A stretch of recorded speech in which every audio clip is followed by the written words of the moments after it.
There are books you simply read, and there are books that, in a strange way, seem to read you. Books that arrive at a particular moment in life, when something inside you is changing, even though you don't yet know exactly what it is. Demian by Hermann Hesse is one of those books. Many readers describe a similar experience when they encounter it for the first time. They begin the book out of curiosity, maybe because someone recommended it or because they heard it was an important novel, but as they continue reading, something begins to feel different. It's as if the book is describing thoughts they've never said out loud, doubts they believed were theirs alone, that strange feeling of not completely fitting into the world. What many readers don't know is that Demian is deeply influenced by the ideas of Carl Jung, one of the most important psychologists of the 20th century. And that connection was not accidental. To understand this book, we first need to understand the moment in Hermann Hesse's life when he wrote it. At the beginning of the 20th century, Hesse was already a recognized writer. He had readers, he had published several works, and his career seemed to be progressing well. But internally, his life was going through a profound crisis. In 1914, the First World War breaks out, and the cultural atmosphere of Europe changes completely. Many writers enthusiastically support the war through nationalist rhetoric. Hesse, however, takes a very different stance. He publishes an article calling for something much simpler: humanity. He urges European intellectuals not to lose their sense of human values. In the middle of the conflict, the reaction is brutal. The German press attacks him harshly.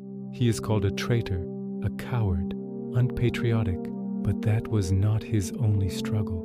Within a short period of time, several personal tragedies occur.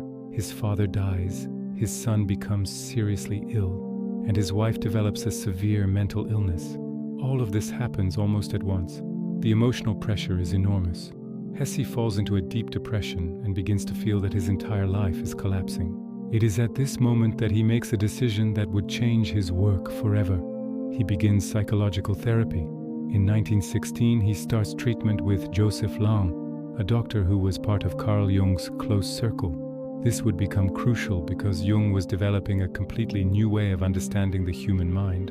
While Sigmund Freud saw the mind primarily as a system dominated by repressed impulses, Jung proposed something different. For him, the human psyche was not only a place where traumas were hidden, it was also a space for growth and transformation. Jung believed that the goal of psychological life was something very particular: becoming oneself. At first, that idea sounds strange. After all, aren't we already ourselves? But Jung believed the situation was more complicated. When we are born, we carry within us many different possibilities, different traits, talents, impulses, and ways of experiencing the world. But as we grow up, we begin adapting to society. We learn what behaviors are acceptable and which are not. We learn what others expect from us. Gradually, we start building a social identity. Jung called this identity the persona. The persona is the mask we present to the world. It is the version of ourselves that fits into social expectations. The problem is that in order to build that mask, many parts of ourselves are pushed aside. Desires that don't fit with family values, impulses that seem too intense, thoughts that might make others uncomfortable, even talents that we hide so we don't attract too much attention. These parts do not disappear. They simply go underground. Jung called this hidden territory the shadow. This is where Demian becomes especially interesting, because the entire novel revolves around this conflict between the identity we show to the world and the parts of ourselves that remain hidden. At the beginning of the book, the protagonist Emile Sinclair describes his childhood as if there were two separate worlds. On one side there is the world of light, the world of family, morality, religion, and safety, a world that feels ordered and clear. But Sinclair soon discovers that another world exists, a world that is more chaotic, ambiguous, and unsettling, a world where fear, desire, and forbidden impulses live. For a while, he tries to remain within the world of light, but gradually he becomes drawn toward that other territory, and that is when Max Demian appears. Demian is a very unusual character. From the beginning, he seems to understand the world differently from everyone else, as if he can see patterns and meanings others cannot. There is a famous scene in which they discuss the biblical story of Cain and Abel. According to the traditional interpretation, Cain is the villain, the evil brother who murders Abel. But Demian proposes something completely different. He suggests that maybe Cain was not evil at all. Maybe he was simply different. Maybe he had a certain presence, a strength of character, something in his personality that made others feel uncomfortable or intimidated. Instead of trying to understand that difference, society decided to label him as cursed. This idea connects directly with Jung's psychology, because Jung believed that many of the things we reject in ourselves are not necessarily evil.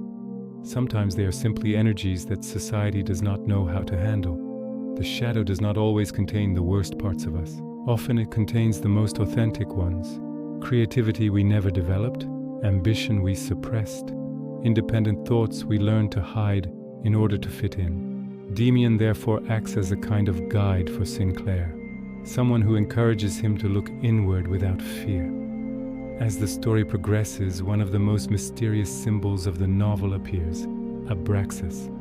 Abraxas represents a divine figure that unites opposites, good and evil, light and darkness, creation and destruction. In traditional religion, God represents pure goodness, but Jung believed that the human psyche is far more complex than such a simple division. Inside every person, opposing forces coexist: instinct and morality, desire and control, order and chaos.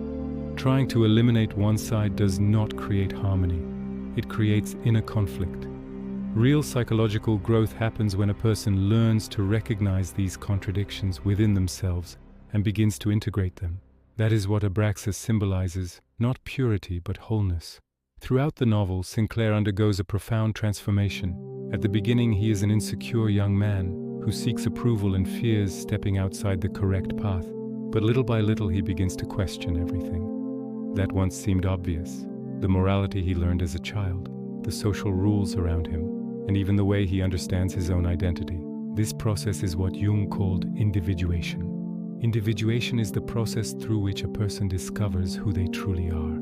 Beyond the expectations that society has placed upon them, it is not a comfortable process. It requires confronting parts of ourselves that may feel unsettling. It requires accepting that we are more complex than we once believed. But Jung believed this process was essential for living an authentic life. And Demian, at its core, is the story of that journey, a journey inward. Perhaps that is why the book continues to resonate with readers more than 100 years after its publication, because at some point in life, almost everyone faces the same question that Sinclair does. Who am I really? Am I living my life, or the life that others expect from me? When those questions appear, simple answers are no longer enough, and maybe that is the real message of Demian, that the goal of life is not to become perfect. The goal is to become whole, to accept the luminous parts of our personality, but also those parts we would rather hide, because very often real growth begins at the moment we stop running away from ourselves.